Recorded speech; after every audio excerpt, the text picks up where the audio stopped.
નમસ્કાર, ગુજરાત ન્યૂઝમાં આપનું સ્વાગત છે અને ડે સ્પેશિયલ કાર્યક્રમ સાથે હું છું માલવી। ડે સ્પેશિયલ કાર્યક્રમનો આજનો જે વિષય છે માતૃભૂમિની વંદના। વંદે માતરમનો શબ્દનો અર્થ છે સાથે વાત કરી એની વિશે પણ વાત કરીશું। વંદે માતરમ એ સ્વાતંત્ર્ય સેનાનીઓ માટે આંદોલનલક્ષી આ સૂત્ર છે। ખાસ કરીને જો વાત કરીએ તો બંકિમચંદ્રે આ ગીતને અડધું સંસ્કૃત અને અડધું બંગાળી ભાષામાં રચ્યું હતું।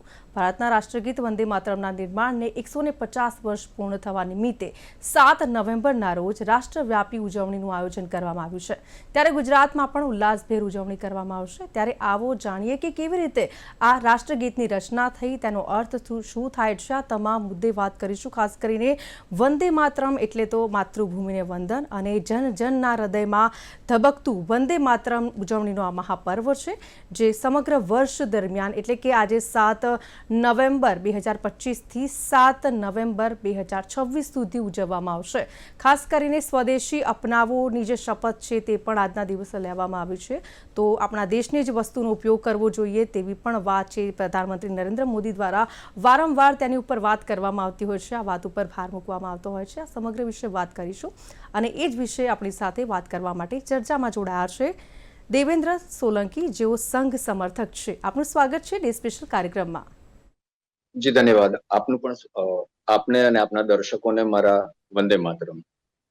જી, જે રીતે વંદે માતરમ આ જે ગીત છે 150 વર્ષની ઉજવણી થઈ રહી છે સમગ્ર દેશની અંદર। જ્યારે આ ઉજવણી દેશભક્તિ છલકાઈ રહી છે તેને જ લઈને વાત કરવી છે કે વંદે માતરમ આ જે શબ્દ છે, સૌથી પહેલા તો એ સમજાવશો કે આ શબ્દનો અર્થ શું થાય છે અને આ ગીતની રચના ક્યારે કરવામાં આવી હતી? માનસીબેન, ભારતની જે ભૂમિ છે ત્યાં હંમેશા માતૃવંદના એ હંમેશા સૌથી આગળ રહી છે। આપણને જી પણ ખબર છે કે માતૃદેવો ભવ એ કહેનાર આ ભૂમિ છે। ભગવાન શ્રી રામ જ્યારે રામાયણ વાલ્મીકી રામાયણની વાત કરીએ તો ભગવાન શ્રી રામ કહે છે, અપી જી સ્વર્ણમયી લંકા નમે રોચતે લક્ષ્મણઃ જનની જન્મભૂમિશ્ચ સ્વર્ગાદપી ગરીયસી। એટલે જનની અને જન્મભૂમિ સ્વર્ગથી પણ મહાન છે। આ જે ભૂમિ છે, આ ભૂમિના સંસ્કાર, આ ભૂમિના વિચારો છે। વંદે માતરમ જે છે એનો બિલકુલ આ જ અર્થ છે કે હે માતા, તને વંદન છે। અહીંયા આપણે બધા જાણીએ છીએ કે બંકિમચંદ્રજીએ એમની વિશ્વ પ્રસિદ્ધ નવલકથા આનંદમઠ એમાં આ ગાન હતું। પરંતુ એમની જે કલ્પના છે ને, એમણે જે કલ્પના કરી છે ભારત માતાની, એટલે ભારત ભૂમિને એમણે માં તરીકે જોયા છે। જી અને એ માં એટલે કોણ, કેવા? તો એ માં એટલે માતા દુર્ગા। દુર્ગા માતા એટલે જેમના હૃદયમાં એમના ભક્ત માટે, એમના પુત્ર માટે સ્નેહ છે અને જી એની રક્ષા માટે જે સદા તત્પર છે અને હાથમાં શસ્ત્ર લઈને જે માં દુર્ગા ઊભી છે। તો આ માં દુર્ગાના સ્વરૂપે એમણે ભારત માતાની કલ્પના કરી અને એના વંદન માટે, ભારત માતાના વંદન માટે હવે એમણે એ જે જોયું એ કેવી રીતે? તો આ માત્ર કપોળ કલ્પના, કેટલાક લોકો એવી વાતો પણ કરતા હોય છે કે કપોળ કલ્પના છે, પરંતુ એવું નથી। જી એકચ્યુઅલી 1857 એ જે ભારતનો સર્વપ્રથમ સ્વાધીનતા સંગ્રામ થયો એ જી સમયગાળા દરમિયાન બંકિમચંદ્રજી બંગાળમાં નાયબ મેજિસ્ટ્રેટ હતા અને સ્વાધીનતા સંગ્રામ પ્રત્યેની એમની લાગણીને કારણે એમની સતત અને સતત બદલીઓ થતી રહેતી। હવે સતત બદલીઓ થતી રહે એટલે સ્વાભાવિક જ એ વખતે જે ટ્રાન્સપોર્ટેશન, વાહન વ્યવહારના જે સાધનો જી હતા એમાં એક રેલગાડી હતી અને બાકીના જે બળદગાડા, ત્યાં બંગાળમાં જોઈએ તો ઘોડાગાડી આ ચાલતા।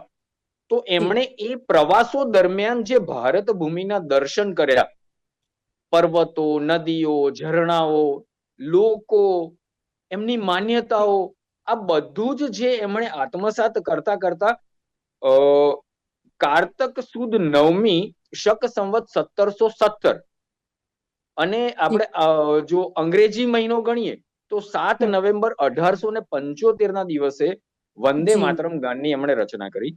અને જી જી એમ કહીએ કે બંકિમચંદ્રજીના હૃદયમાં જે ભાવ હતા એ જી ભાવ એમની કલમમાંથી શબ્દ સ્વરૂપે જે પ્રગટ થયા ભારત માતા માટેના, એ એટલે જી આ વંદે માતરમ ગાન. અને આનંદમઠ જે નવલકથા, જેને આપણે નવલકથાના સ્વરૂપે જોઈ, ખરેખર તો એ લગભગ 1780 જી ઢાકા, ઉત્તર બંગાળ, નેપાળનો તરાઈ પ્રદેશ, દિનાજપુર, રંગપુર અને પૂર્ણિયા, આ જે વિસ્તારો હતા એમાં ભારત ભૂમિ પર જેમને સૌથી વધારે સ્નેહ હોય છે, જેમણે જી ભારત ભૂમિના સંસ્કારોને સમાજમાં પ્રત્યેક વ્યક્તિ સુધી પહોંચે એના માટે જેમણે સંન્યાસ ધારણ કર્યો છે, એવા સંન્યાસીઓએ જ્યારે શસ્ત્ર ઉઠાવ્યા અને અંગ્રેજ સલ્તનત સામે એમણે જે લડાઈ કરી, જી એ જે હતું એના દસ્તાવેજો એમના હાથમાં આવ્યા. અને એ દસ્તાવેજોના આધાર પર એમણે જે લખ્યું એ એટલે આનંદમઠ. અને એટલે જ આનંદમઠમાં આ વંદે માતરમ જે ગાન છે, એ વંદે માતરમ ગાન પણ સંન્યાસીઓના મોઢે ગવાયું છે. જી એટલે આ માં ભારતીનું, ભારત માતાનું જે દુર્ગા સ્વરૂપે વર્ણન છે જી એનું આ ગાન છે, જી માતૃભૂમિનું ગાન છે, આ માતાની વંદના છે. જી જી દેવેન્દ્રજી, જે રીતે માતૃભૂમિની વંદનાના 150 વર્ષની ઉજવણી આપણે સૌ દેશવાસીઓ કરી રહ્યા છે, વંદે માતરમ શબ્દનો અર્થ આપે જણાવ્યો, હે માતૃભૂમિ તને નમન. આ સાથે દેશભક્તિ, રાષ્ટ્રવાદ, એકતાનું સૂત્ર એટલે વંદે માતરમ. વંદે માતરમ કહેવાય ને કે સ્વાતંત્ર્ય સેનાનીઓ માટે આંદોલનની ગર્જના બની ગયું હતું. જે રીતે વાત કરીએ તે જ્યારે આ રાષ્ટ્રગીત લખવામાં આવ્યું, આ રાષ્ટ્રવાદની ભાવનાને આ જે વંદે માતરમ જે ગીત છે એ કેવી રીતે વ્યક્ત કરે છે? એને આપણે જોઈએ, મારા માટે એટલે જ્યારે વિશ્વના કોઈ પણ ખૂણે પોતાના રાષ્ટ્રને માતા તરીકે જો કોઈએ સ્વીકાર્યો હોય તો એ આ ગાન એ આ પ્રત્યેક ભારતીયની લાગણીને ઉદ્ઘોષિત કરે જી છે. જી જી બિલકુલ.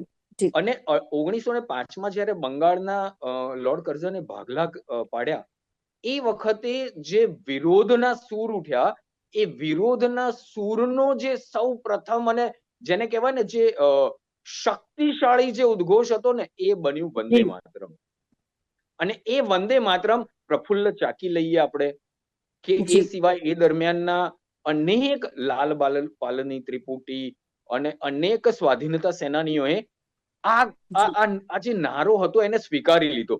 શું આપણે જોઈએ ને તો ભારત માતાની કલ્પના કેવી છે, તો એના એક ચરણમાં એવું કે છે કે કોટી કોટી કંઠ કલ કલ નિનાદ કરાલે.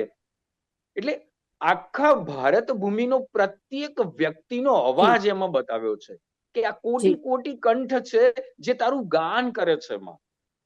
અને કોટી કોટી ભુજય ધૃત ખર કર લાલ વાલે. એટલે જી પ્રત્યેક હાથમાં, હે માં, એ પ્રત્યેક હાથમાં તારી સ્વાધીનતા માટે એક ખડગ લઈને ઉભેલો છે, તારા રક્ષણ માટે ખડગ લઈને ઉભેલો છે. આ જે કલ્પના છે, અને પાછળ જ્યારે કહે છે કે રિપુદલ હારિણીમ, એટલે જી જે મારા દેશના, મારા રાષ્ટ્રના જે રિપુઓ છે, જે શત્રુઓ છે, એ શત્રુઓનો નાશ કરવા માટે તું તત્પર છે માં, તું મને શક્તિ આપે છે અને તારી શક્તિના આધારે હું આ રિપુઓને નું દલન કરીશ, અને દલન કરવા વાળી માતા તું છે.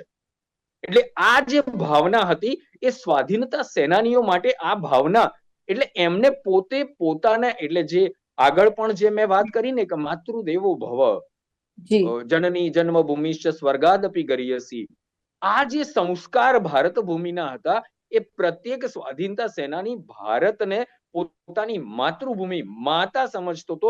ત્યારે આ જી શબ્દ વંદે માતરમ એ સ્વાધીનતાનો મંત્ર બની ગયો. અને જી અનેકો અનેકો એવા લબરમુછિયાઓ, પ્રફુલ્લ ચાકીની ઉંમર તો એકદમ એવું કહીએ કે અભિમન્યુ જે રીતે ધર્મયુદ્ધમાં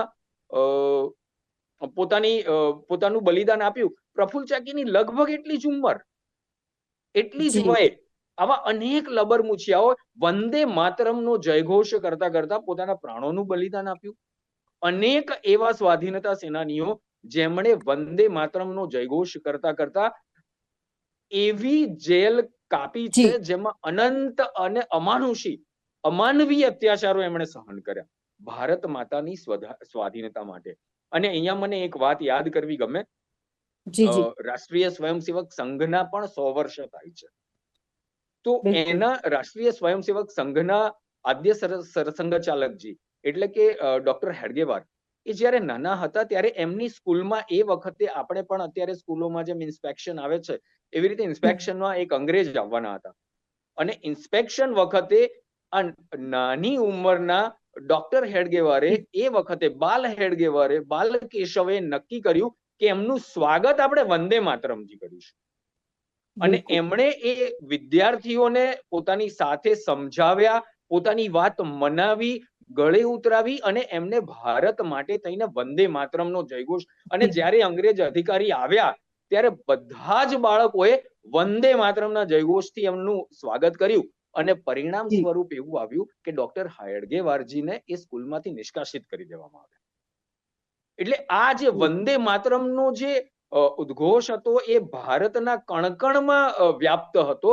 એ અબાલ વૃદ્ધ પ્રત્યેક વ્યક્તિ વંદે માતરમ સાથે ન માત્ર જી લાગણીથી, પોતાની વીરતાથી, પોતાના શૌર્યથી, બધી જ રીતે હું કેવી રીતે માં ભારતીને સ્વાધીન કરી શકું, આ જે ગુલામીની સાંકળોમાં જકડાયેલી છે એ માં ભારતીને હું કેવી રીતે એ સાંકળો તોડી શકું, જી એના માટે એ જે શક્તિ હતી તોડવા માટેની, એ એટલે વંદે માતરમ બની ગયું.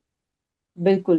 તો દેવેન્દ્રજી, સાથે દર્શક મિત્રોને એ પણ જણાવશો કે પહેલી વખત વંદે માતરમ રાષ્ટ્રગીત જાહેરમાં ક્યારે ગવાયું હતું, અને ખાસ કરીને વાત કરીએ તો ભારત સરકારે આ ગીતને રાષ્ટ્રીય ગીત તરીકે માન્યતા ક્યારે આપી હતી? રાષ્ટ્રીય ગીત તરીકેની માન્યતા જ્યારે આપી એની સાથે સાથે એ કહેવું છે કે બંકિમચંદ્રજીના આ સર્જનને મહાન યોગી શ્રી અરવિંદ એમણે એનો અંગ્રેજી અનુવાદ કર્યો હતો. અને એ વખતે એમણે બંકિમચંદ્રજીને ઋષિ બંકિમ એટલે એમની ઋષિ તરીકે એમની ઓળખ આપી અને રાષ્ટ્ર નિર્માતાનું સંબોધન એમણે કર્યું. એવું છે કે લગભગ શરૂઆત તો જ્યારે બન્યું અને પછી જેને જાહેરમાં કહીએ તો 1905માં કાશી અધિવેશનમાં, કોંગ્રેસનું જે કાશી અધિવેશન થયું એમાં એનું ગાન થયું હતું સૌ પ્રથમ વખતે. સ્વાધીનતા બાદ એને રાષ્ટ્રગાન તરીકે લેવામાં આવ્યું. અને એ પછી 1923માં જ્યારે કાકીનાડામાં કોંગ્રેસનું અધિવેશન યોજાયું, એ અધિવેશનમાં મુસ્લિમ સમુદાયના કેટલાક નેતાઓએ આ ગાનનો વિરોધ કર્યો હતો કે આ કોઈ પણ રીતે એમ અમારી ધાર્મિક લાગણીઓ સાથે સુસંગત નથી એમ કહીને એનો વિરોધ કર્યો હતો. એટલે 1905ના કોંગ્રેસના અધિવેશનમાં લગભગ જાહેરમાં કહીએ તો પ્રથમ વખતે ગવાયું. પરંતુ એ ગવાયું એની પહેલા આપણે જોઈએ ને તો બંગાળની અંદર જે સ્વાધીનતા સેનાનીઓ હતા એમનો આ નારો બની ગયો હતો સ્વાધીનતા માટે. જી જી દેવેન્દ્રભાઈ, જે રીતે આપણે કહેવાય ને કે આપણા દેશ માટે એક અલગ જ ભાવના ઉત્પન્ન થાય છે જ્યારે જ્યારે આપણે ગીત આ સાંભળીએ છીએ, રાષ્ટ્રીય ગીત, ત્યારે ચોક્કસથી દેશભક્તિ આપણી અંદર પણ જાગતી હોય છે. એવી તો તાકાત છે આ રાષ્ટ્રગીતની અંદર, કહી શકાય કે અત્યારે પણ તમે જુઓ કે આ ગીત જ્યારે વાગે ત્યારે આપણા રૂવાટા ઉભા થઈ જાય છે અને આ સાથે જે દેશભક્તિની ભાવના આપણી અંદર જાગતી હોય છે. ખૂબ જ કહેવાય ને કે એટ્રેક્ટિવ એના એક એક શબ્દ છે જે બંકિમચંદ્ર ચટ્ટોપાધ્યાય દ્વારા લખવામાં આવ્યા છે. પરંતુ આ સાથે એ પણ જાણવું એટલું જ જરૂરી છે કે રવિન્દ્રનાથ ટાગોરથી લઈને મહાત્મા ગાંધી સુધીની પેઢીને પણ આ જે રાષ્ટ્રગીત છે વંદે માતરમ, તેણે ખૂબ જ ઊંડો પ્રભાવ પાડ્યો છે. બિલકુલ સાચી વાત છે. ખૂબ જ ઊંડો પ્રભાવ હતો. ગાંધીજી, રવિન્દ્રનાથ એટલે કવિ ગુરુવર રવિન્દ્રનાથજી, ગાંધીજી પર જે પ્રભાવ હતો એ શ્રી અરવિંદની જે મેં વાત કહી કે એમણે ઋષિ બંકિમ કયા, એવી રીતે ગાંધીજીના જીવનમાં અને ગાંધીજીના વિચારોમાં પણ વંદે માતરમ અને આ ગીતનો એટલો જ, આ ગાનનો એટલો જ પ્રભાવ રહ્યો. કારણ કે એ દરમિયાન પ્રત્યેક સ્વાધીનતા સેનાની માટે થઈ અને આ સ્વાધીનતાનું ગાન હતું. એટલે પ્રત્યેકની પર આ જે અસરો થઈ એ હતી. એની અસર એ રીતે હતી કે જ્યારે ભારતને સ્વાધીનતા મળી અને 15 ઓગસ્ટ 1947ના દિવસે પહેલી વખતે આકાશવાણી પર વંદે માતરમનું ગાન કરવા માટે થઈને પંડિત ઓંકારનાથ ઠાકુરને સરદાર વલ્લભભાઈ પટેલે નિમંત્રણ આપ્યું હતું. અને એ વખતે એની પહેલા એવું બનેલું કે 1935 નું જે કોંગ્રેસનું અધિવેશન થયું એ વખતે પહેલી વખત એવું બન્યું કે 1923માં જે રીતે કેટલાક નેતાઓએ, મુસ્લિમ નેતાઓએ એનો વિરોધ કર્યો હતો, તો 1935 આવતા આવતા કોંગ્રેસે પહેલી વખતે આ ગાનના બે ભાગ કરી દીધા અને એમાંથી આપણે અત્યારે જે ગાઈએ છીએ એટલો જ ભાગ એમણે સ્વીકાર કર્યો અને એ પણ મુસ્લિમ નેતાઓની સ્વીકૃતિ સાથે આ ચાલ્યું. પરંતુ એનું 1935 ની અંદર જ્યારે બન્યું અને એ વખતે જ્યારે બે ભાગ કર્યા ને ત્યારે પણ પંડિત ઓમકારનાથ ઠાકોરને બોલાવાયેલા, એ નિમંત્રણ મળ્યું હતું, પરંતુ એમણે આગ્રહ રાખ્યો કે હું આખું જ સંપૂર્ણ વંદે માતરમ ગાઈશ, પરંતુ એ કોઈ પણ કારણોસર અનુમતિ ન મળી કે કંઈ પણ, પરંતુ પંડિત ઓમકારનાથજી ત્યાં ન ગયા નિમંત્રણ હોવા છતાં. હવે 1947માં જ્યારે સ્વાધીનતા આપણને મળી એ વખતે પહેલી વખતે 15 ઓગસ્ટના દિવસે જ્યારે આકાશવાણી પર પહેલી વખતે વંદે માતરમનું ગાન થયું અને એ કદાચિત સ્વાધીન ભારતમાં પહેલી વખતે અને છેલ્લી વખતે કહીએ કે આ રીતે આકાશવાણી પર સંપૂર્ણ, આકાશવાણી અથવા સરકારી કોઈ પણ જગ્યાએ સંપૂર્ણ વંદે માતરમનું ગાન થયું હશે. છતાં ઇતિહાસ આપણે એક વખતે ચેક કરવો જોઈએ. રાષ્ટ્રીય સ્વયંસેવક સંઘ જ્યારે પણ કોઈ કાર્યક્રમ હોય અને એમાં વંદે માતરમનું ગાન કરવાનું હોય ત્યારે હંમેશા સંપૂર્ણ વંદે માતરમ ગાવાનો આગ્રહ હોય જ છે અને ગાવાતું હોય છે. પરંતુ 1947 15 ઓગસ્ટના દિવસે સરદાર વલ્લભભાઈ પટેલે જ્યારે પંડિત ઓમકારનાથ ઠાકુરજીને જ્યારે નિમંત્રણ આપ્યું ત્યારે એમણે ફરીથી જે 1935માં જે આગ્રહ રાખ્યો હતો એ જ આગ્રહ રાખ્યો કે હું ગાઈશ તો ખરા, પરંતુ જે એમાંથી જે પંક્તિઓ કાપી નાખવામાં આવી છે એ પણ હું ગાઈશ, એટલે સંપૂર્ણ વંદે માતરમ હું ગાઈશ. અને સરદાર વલ્લભભાઈ બહુ સ્વાભાવિક છે, લોખંડી મનોબળ અને લોખંડી પુરુષ, જેમણે આધુનિક ભારતનો, એટલે આપણે બધા જે ભારતમાં રહીએ છીએ એનો આધુનિક નકશો, એને જો આપણે કહીએ એકીકૃત કરવાનું જે કાર્ય કર્યું, એટલે ઘણી વખતે કેટલાક લોકો એવું કહે છે કે ભારતના બિસ્માર્ક છે, પરંતુ જર્મનીનું કદ અને ભારતનું કદ જોઈએ તો કદાચ એવું કહેવાનું થાય કે બિસ્માર્ક છે ને સરદાર પટેલની એક નાનકડી આવૃત્તિ ગણી શકાય.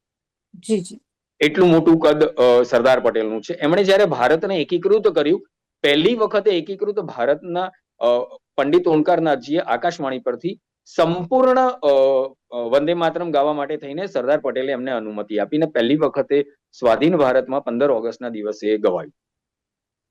જી, ચોક્કસથી. જે રીતે વાત કરીએ આ રાષ્ટ્રગીતની, તો ખરેખર આપણા માટે ખૂબ જ ગૌરવની ક્ષણ કહેવાય જ્યારે આ ગીત લખાયું અને પહેલી વખત જાહેરમાં ગવાયું. સાથે વાત કરીએ કે અત્યારે જો આપણે વાત કરી રહ્યા છે તો જે રીતે આપણા રોંગટા ઉભા થાય છે, એવી રીતે કહેવાય ને કે જે સ્વાતંત્ર્ય સેનાનીઓ હતા, એમાં લાલા લજપત રાય હોય, બિપિન ચંદ્ર પાલ હોય, અરવિંદ ઘોષ હોય, આ તમામે તમામ લોકો એ વખતે આ ગીત સાંભળીને ચોક્કસથી કહેવાય ને કે એ રાષ્ટ્ર ભાવના જે આપણા દેશ પ્રત્યેની દરેક ભારતીયની અંદર હોવી જોઈએ એ ઉઠી હશે. અને આ ગીતના એક એક શબ્દો છે તેને ખૂબ જ બારીકીથી લખવામાં આવ્યા છે. ખાસ કરીને વાત કરીએ તો અડધું સંસ્કૃત અને અડધું બંગાળી ભાષામાં આ ગીત છે, રાષ્ટ્રગીત, તે લખવામાં આવ્યું છે. એટલે ખાસ કરીને કહેવાય ને કે આપણા માટે આ ખૂબ જ ગૌરવપૂર્ણ ક્ષણ કહેવાય. અને ખાસ કરીને સૌથી મહત્વની વાત તો એ છે કે આપણે સૌ 150 વર્ષની આ ઉજવણી કરી રહ્યા છે. રાષ્ટ્રગીત વંદે માતરમના 150 વર્ષની આ ઉજવણી સમગ્ર દેશની અંદર થઈ રહી છે. ચોક્કસથી સવાલ એ પણ થઈ રહ્યો છે કે જે પ્રમાણે વંદે માતરમ ગીતનો પ્રભાવ છે, ચોક્કસથી બંકિમચંદ્ર ચટ્ટોપાધ્યાયજીએ જ્યારે આ ગીત લખ્યું હશે ત્યારે ઘણું બધું વિચાર્યું હશે. કહેવાય ને કે એમને પ્રેરણા પણ મળી હશે, ક્યાંકથી પ્રેરણા મળી હશે. પરંતુ આ ગીત લખવાની એમને પ્રેરણા ક્યાંથી મળી હતી તે પણ આપણને કહેવાય ને કે જાણવાનું એક્સાઇટમેન્ટ થાય. કારણ કે અત્યારે આપણે ઇતિહાસને વાગોળી રહ્યા છે, પરંતુ જે રીતે આ ગીત લખવામાં આવ્યું છે લેખક બંકિમચંદ્ર ચટ્ટોપાધ્યાય દ્વારા, ત્યારે આ ગીત લખવાની પ્રેરણા એમને ક્યાંથી મળી હશે? એ જેમ મેં આગળ કહ્યું કે 1857નો પ્રથમ સ્વાધીનતા સંગ્રામ થયો એ વખતે બંકિમચંદ્ર ચટ્ટોપાધ્યાયજી બંગાળમાં નાયબ મેજિસ્ટ્રેટ પદે હતા અને સ્વાધીનતા સંગ્રામ પ્રત્યેની એમની લાગણીઓ, એ પોતે ભારતીય હોવાના નાતે એમની લાગણી હતી અને એ લાગણીઓના કારણે એમની સતત બદલીઓ થયા કરતી. અંગ્રેજો એમના પ્રત્યે કિન્નાખોરી રાખીને સતત જી. એમને ક્યાંક ને ક્યાંક બદલી કર્યા કરતા, એમની ટ્રાન્સફર થયા કરતી હતી. હવે ટ્રાન્સફર દરમિયાન એમણે જે એ તરફ જ્યારે ગયા અને એમણે જે ભારત જોયું એ દરમિયાન આપણને ખબર છે કે બંગાળ, દાર્જિલિંગ, આસામ, બિહાર, ઓડિશા એ બધા વિસ્તારોમાં પુષ્કળ નદીઓ, ગિરિમાળાઓ, કંદરાઓ અને માં ગંગાનો પટ, આ બધું જ એમના નજર સમક્ષ, એમની નેત્રો સામે જે આવતું ગયું આ ટ્રાન્સફર દરમિયાનની મુસાફરીઓમાં, અને એમણે જે ભારતનો અનુભવ કર્યો અને એ ભારતના અનુભવમાં એમને જે માતૃસ્પંદનો થયા અને એ દરમિયાન એમના ધ્યાન પર જે 1780માં સંન્યાસી, જેને અંગ્રેજો સંન્યાસી વિદ્રોહ કહે છે, પરંતુ જે નેપાળ ને બંગાળ, બિહાર, વર્તમાન બિહારના કેટલાક વિસ્તારોને એ બધામાં સંન્યાસીઓએ જે સ્વાધીનતા માટેની લડત ઉપાડી હતી, એ એના દસ્તાવેજો જ્યારે એમની સામે આવ્યા અને દસ્તાવેજો આવ્યા બાદ, જેમ આપણે કહીએ કે 1857 હમણાં સુધી આપણા ઇતિહાસના પુસ્તકોમાં પણ એને વિપ્લવ અથવા બળવો આ શબ્દ પ્રયોગ કરવામાં આવતો હતો. પરંતુ પહેલી વખતે સ્વાધીનતા 1857 જેને આપણે અત્યારે પણ હમણાં સુધી જે ભણતા હતા વિપ્લવ કે બળવો કહેવાતો, એને સૌ પ્રથમ સ્વાધીનતા સંગ્રામ જો કોઈએ કહ્યો હોય તો વીર સાવરકરે. અને એમણે જયારે 1857 સ્વતંત્રતા સંગ્રામ પુસ્તક લખ્યું તો પ્રકાશિત થયા પહેલા આ વિશ્વનું કદાચિત એકમાત્ર અને એકમેવ પુસ્તક છે, સર્વપ્રથમ તો ખરું જ, કે પ્રકાશિત થયું એ પહેલા એની પર અંગ્રેજોએ પ્રતિબંધ મૂકી દીધો હતો. તો આનંદ જ્યારે બંકિમચંદ્ર ચટ્ટોપાધ્યાયજીએ આ જે સ્પંદનો અનુભવ્યા ભારત ભૂમિના સ્વાધીનતા માટે, એમની લાગણીઓ તો હતી જ, સ્વાધીનતા સેનાનીઓ માટેની એમની લાગણીઓ હતી, અંગ્રેજો પ્રત્યેની એમની જે લાગણી હતી કે અમારા દેશ પર આ રીતે અમારો રાષ્ટ્ર ગુલામ છે, અને એ જે ભારત માતાના એમને સ્પંદન થયા. અને સ્વાભાવિક છે, બંગાળ એટલે માં દુર્ગા, માં દુર્ગાની સ્તુતિ, માં દુર્ગાનું પૂજન, માં દુર્ગાની અનેક બાબતો, બંગાળની કલ્પના દુર્ગા પૂજા વગર સંભવ જ નથી. એટલે બંકિમચંદ્ર ચટ્ટોપાધ્યાયજીએ ભારત માતાની જે કલ્પના કરી, એ કલ્પના એટલે માં દુર્ગા. બિલકુલ. અને એ પછી એમણે આનંદ મઠ તો કહીએ ને કે એના ઘણા સમય બાદ લખાયું.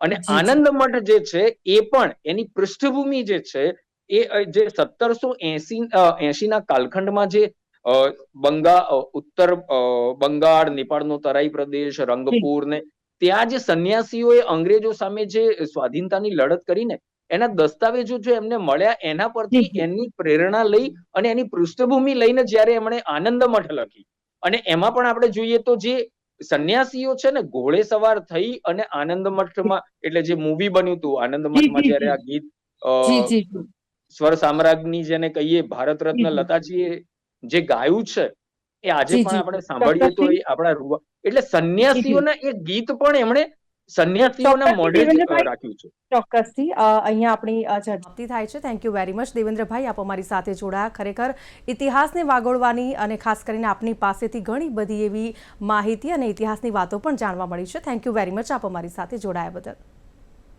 જી, આપનો પણ ખૂબ ખૂબ આભાર, અને આપને અને આપના સમગ્ર દર્શકગણને મારા તરફ વંદે માતરમ અને વંદે માતરમના 150મા વર્ષની હાર્દિક શુભકામનાઓ. જી જી, થેન્ક યુ વેરી મચ. તો માતૃભૂમિની વંદનાના 150 વર્ષ જેની ઉજવણી છે સમગ્ર દેશભરની અંદર કરવામાં આવી રહી છે. આખરમાં બસ એટલું જ કહેવું કે વંદે માતરમ. હાલ ડે સ્પેશિયલ કાર્યક્રમમાં બસ આટલું જ. ફરીથી મળીશું. અત્યારે મને આપશો રજા. નમસ્કાર.